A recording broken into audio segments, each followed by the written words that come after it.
विजयनगर की जो खोज है इसका जैसे शुरुआत मैकेंजी से हमने बताई, आपको ये भी मालूम होना चाहिए कि गत 20 वर्षों से विश्व के अनेकों विद्वान रिसर्च स्कॉलर्स इस स्थल के बारे में और भी जानकारियां एकत्रित कर रहे हैं और अभिलेखों का अध्ययन कर रहे हैं और अपने अध्ययन के दायरे को बढ़ाते हुए विजयनगर साम्राज्य के जो अजूबे हैं उनको समझने की कोशिश कर रहे हैं। इसका विश्लेषण सतत रूप से जारी है।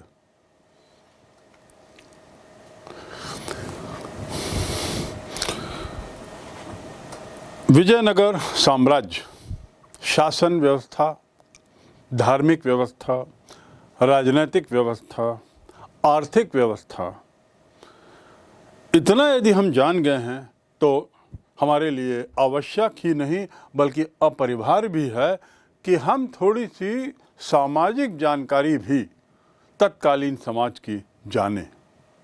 हम समाज के बारे में जानें जो इतने विशाल साम्राज्य में, इतने धनी साम्राज्य में और ऐसे राजाओं के, ऐसे शासकों के महातत रहा जो बहुत प्रसिद्ध हुए।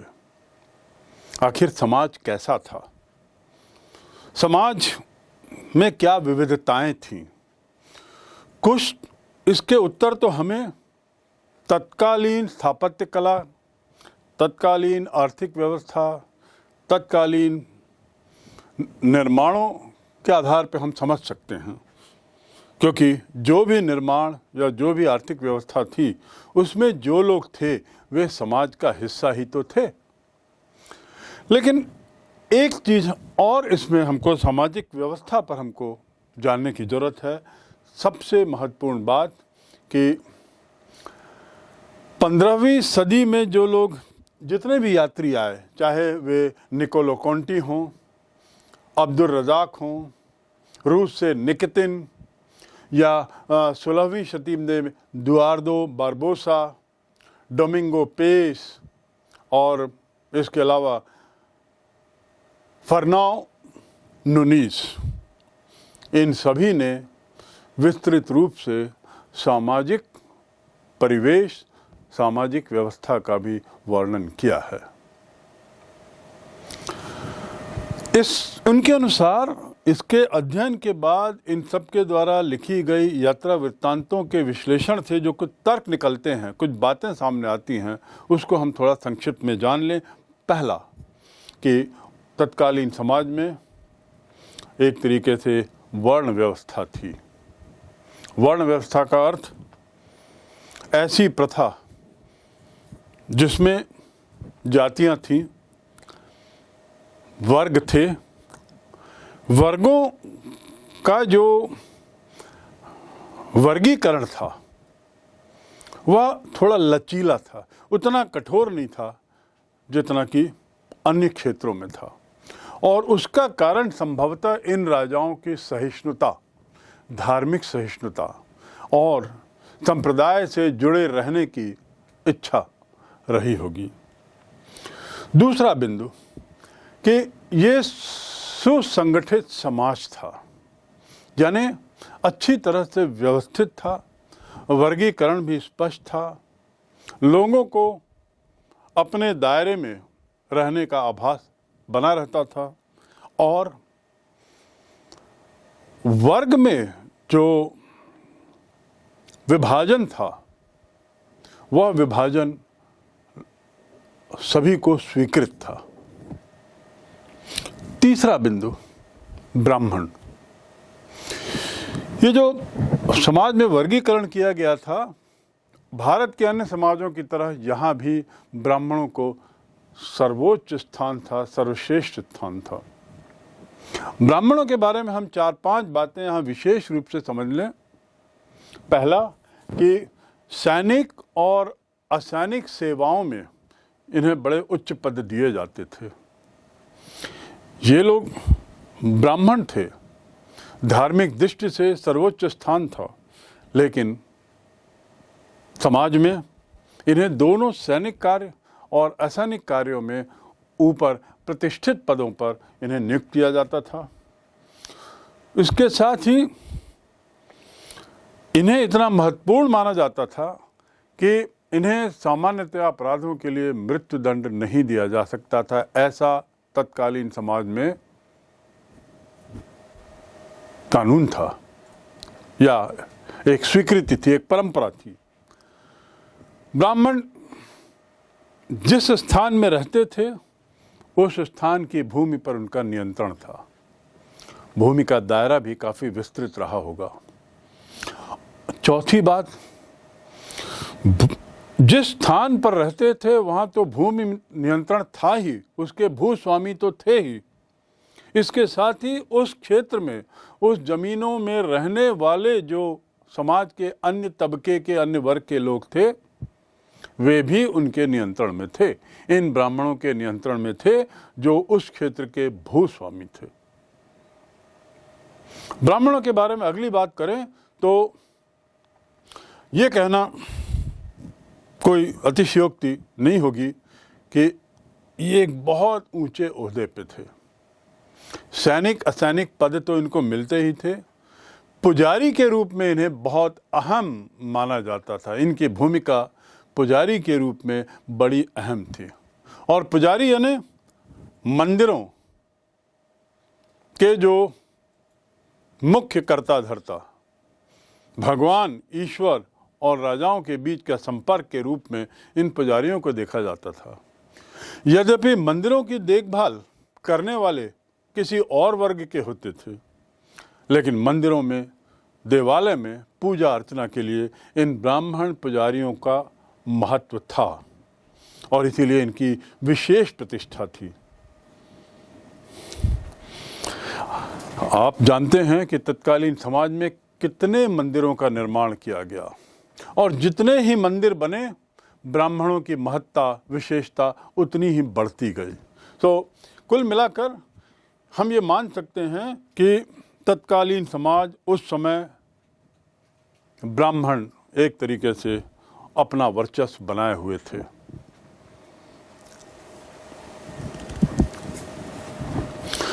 समाज में दूसरा वर्ग राजाओं का, उसके बाद ब्राह्मणों का, अब एक वर्ग था किसानों का। किसान उस समाज में एक बहुत आवश्यक अंग माने जाते थे और तत्कालीन सामाजिक व्यवस्था का आधार होते थे, क्योंकि सभी कोई उन पर निर्भर रहता था, सभी कोई किसान पर निर्भर रहते थे। इसके साथ ही किसानों के अलावा एक और समुदाय हुआ करता था जो व्यापारिक समुदाय होता था, जो अभिलेखों में जिनका नाम शेट्टी अथवा चट्टी के रूप में किया गया है।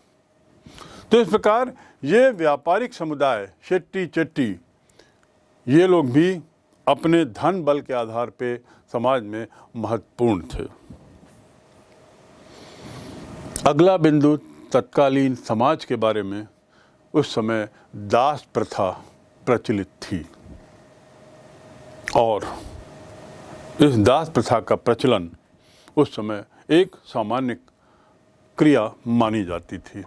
इसका विवरण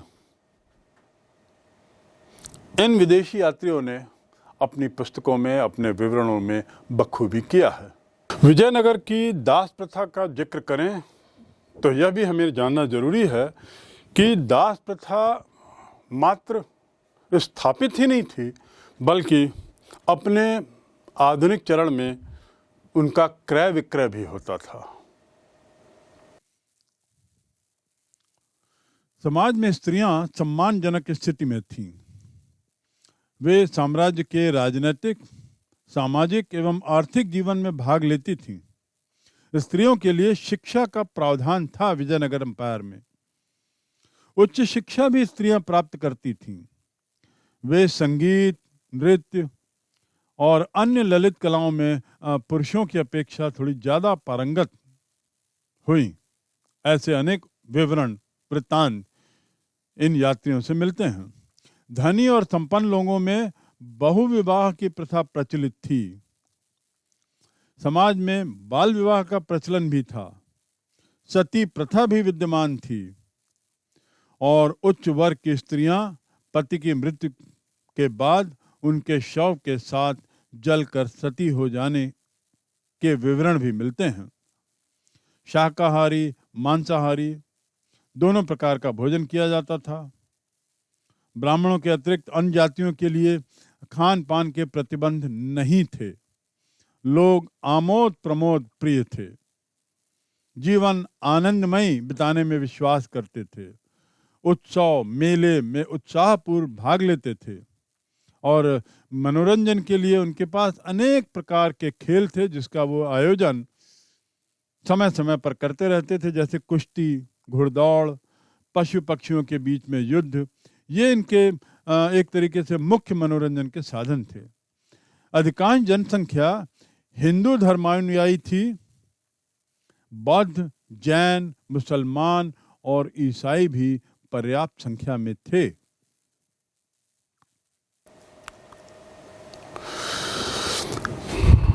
इस बात से स्पष्ट है कि विजयनगर के शासक मात्र धर्म सहिष्णु, धर्म उदार और धर्म के प्रति धार्मिक ही नहीं थे, बल्कि समाज के साथ वे सतत रूप से जुड़े हुए थे। उनके द्वारा किए गए निर्माण, उनके द्वारा किए गए अन्य सामुदायिक कार्य इस बात का स्पष्ट परिचायक हैं।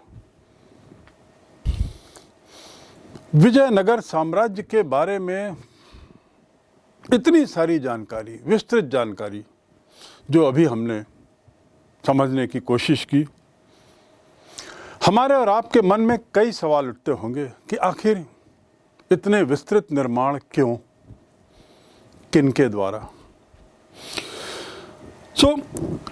हमारे इस अध्याय का अंतिम बिंदु है उत्तरों की खोज में कुछ प्रश्न। जो भी हमने पढ़ा, ये निश्चित रूप से कुछ उत्तर तो हैं, पर शायद कुछ प्रश्न भी छोड़ जाते हैं।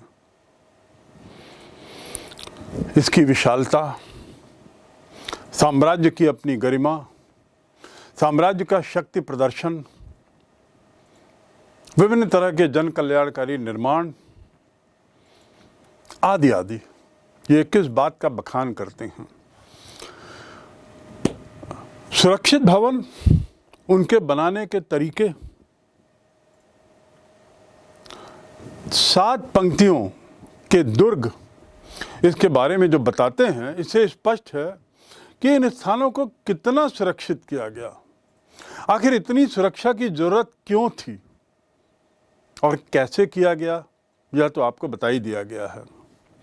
किनसे इतने सुरक्षा की जरूरत थी, विशेषकर तब जब उनके पड़ोस का साम्राज्य, बहमनी साम्राज्य, उनसे विजयनगर शासकों के ताल्लुकात एक तरीके से अच्छे ही थे और उसमें भी ऐसे भव्य दुर्गों का निर्माण करते हुए यह भी सुनिश्चित किया गया कि खेत खलिहान भी इन दुर्गों के अंदर ही आए। जो सामान इनके प्रयोग में लाया गया, इन किलों को बनाने में, इन भवनों को बनाने में, इन मंदिरों के निर्माण में, ये सामान भी हमें कुछ प्रश्न छोड़ जाते हैं और कुछ चीज़ें बता जाते हैं। प्रश्न ये उठता है कि आखिर ये सब कैसे किया गया। कल्पना कर सकते हैं कि उस समय की तकनीकी जानकारियां कितनी रही होंगी कि इतने बड़े बड़े पत्थर, इतनी बढ़िया चित्रकला का उकेरना, इतनी बढ़िया स्थापत्य कला के नमूने जिन निर्माण सामग्रियों से बनाए गए, वो कैसे लाए गए होंगे, कैसे तराशे गए होंगे और इनके लिए कितना समय लगा होगा, कितना धैर्य रहा होगा, इस बात की कल्पना की जा सकती है। शहर की किलेबंदी के अध्ययन से वहाँ की सुरक्षा व्यवस्था को तो हम समझ सकते हैं, लेकिन यदि हम अन्य स्थानों से तुलना करें तो बड़ा आश्चर्य होता है कि जैसा मैंने कहा कि 7 पंक्तियाँ, 7 लेयर्स यदि किले की बनाई जा रही हैं तो किसके लिए, किससे उनको इतना सुरक्षित होना था और किस चीज की इतनी सुरक्षा करनी थी, यह एक अहम प्रश्न उठता है।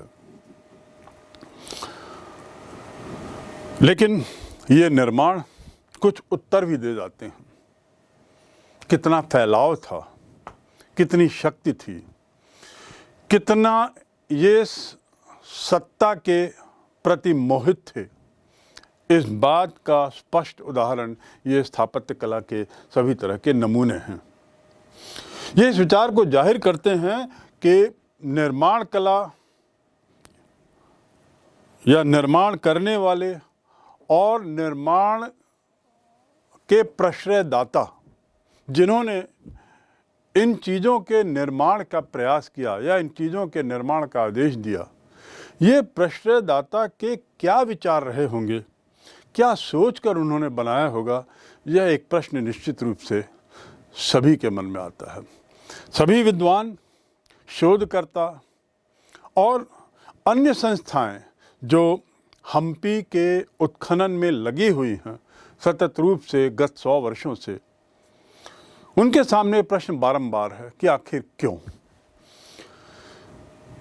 ये जो पाश्चात्य कला के जो नमूने जिसका जिक्र हमने बार बार किया है, ये सांस्कृतिक भव्यता की ओर तो इशारा करते हैं, सामाजिक शांति की ओर इशारा तो करते हैं, लेकिन ये प्रश्न भी छोड़ जाते हैं कि आखिर इतना क्यों। ये इतना क्यों का उत्तर हमें कब मिलेगा। और इसीलिए गत कुछ काल से जो शोध चल रहा है, जिसके बारे में मैंने पूर्व में बताया था कि हम तभी इन सबको समझ सकते हैं जब इन स्रोतों को जो अभिलेख के रूप में है या जो इन यात्रियों के विवरण के रूप में है, इन स्रोतों का मिलान यदि हम उन लोगों के विवरणों से किया जाए जो सामान्य जनता थी, जो उस क्षेत्र में रहते थे, बशर्ते हमें इन सामान्य जनता के विवरण मिले। अभी उसकी खोज जारी है। अंतिम प्रश्न जो इसके अध्ययन से, इस अध्याय के अध्ययन से उठता है, वह है कि जितनी ये जो मूर्तियां बनाई गई, इतनी शानदार सड़कें बनाई गई, इतने सुंदर गोपुरम बनाए गए, इतने विशाल दरबार हॉल बनाया गया, महामंडप बनाया गया, ये सब क्या सामान्य जनता की पहुंच तक था, या जो उस आसपास के क्षेत्र में रहते थे, पुरुष, महिलाएं, वहाँ की जनसंख्या, क्या इनकी पहुंच पे था या ये इसके दायरे से बाहर थे। उसी प्रकार एक और सवाल आता है कि जिन्होंने निर्माण किया, जो कारीगर थे, जो कलाकार थे, जो चित्रकार थे, ये निर्माणकर्ताओं के मन में क्या कौतूहल गुजरा होगा कि आखिर ये सब हम क्यों बना रहे हैं, और इसके पीछे क्या उद्देश्य है शासन का या तत्कालीन शासकों का, कितना इसमें उद्यम लग रहा है, समय का कितना इसमें समय जा रहा है, आदि आदि, कितना धन खर्च हो रहा है, आदि आदि। तो इस प्रकार ये सब प्रश्न इस पूरे अध्याय को पढ़ने के बाद भी छूट जाते हैं और आज की तारीख में हम इस पर अनुत्तरित ही रहते हैं। मूर्तियों का बनाया जाना, मंदिरों की अनेक जगह स्थापना होना, आखिर ये किन के लिए? क्या ये जो सामान्य व्यक्ति थे जब मूर्तियों के सामने से गुजरते थे तो क्या रुकते थे? क्या उनको इस बात की अनुमति थी कि उस जगह पर रुक सकें, मंदिरों को, मूर्तियों को निहार सकें, उनको समझने की कोशिश कर सकें, उनका विवेचन कर सकें? ये प्रश्न भी आज अनुत्तरित है। तो इस प्रकार इन कार्यों के बारे में ये लोग क्या सोचते थे, यह अभी प्रश्न चिन्ह ही बना हुआ है।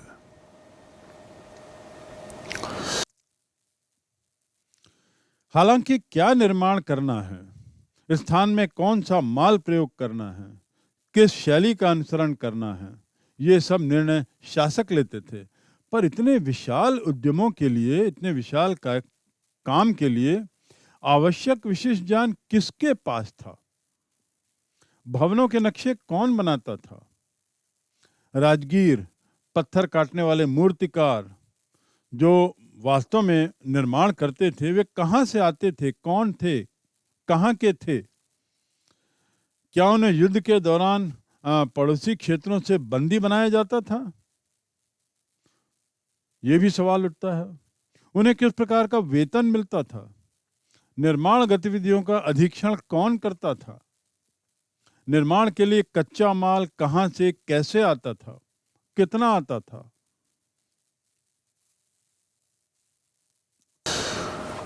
कुछ ऐसे प्रश्न हैं जिनके उत्तर हम भवनों के अवशेषों से नहीं पा सकते। कुछ ऐसी बातें हैं जिनके उत्तर हम यात्रियों के विवरणों से नहीं पा सकते। संभवतः अन्य स्रोत की और ज़रूरत है, उन अन्य स्रोतों के अध्ययन की ज़रूरत है। इस संबंध में शोधकर्ताओं और विद्वानों से ये अपेक्षा है कि वे निष्पक्ष रूप से नए स्रोतों को खोजें, नए अभिलेखों का नए रूप से निष्पक्ष तरीके से अध्ययन करें और जानने की कोशिश करें कि विजयनगर साम्राज्य जो था, जैसा हमने जाना, आखिर इसका अंत कहाँ था? क्या सामान्य जनता, वहाँ की जो जनसंख्या, या मात्र शासक और ब्राह्मण वर्ग?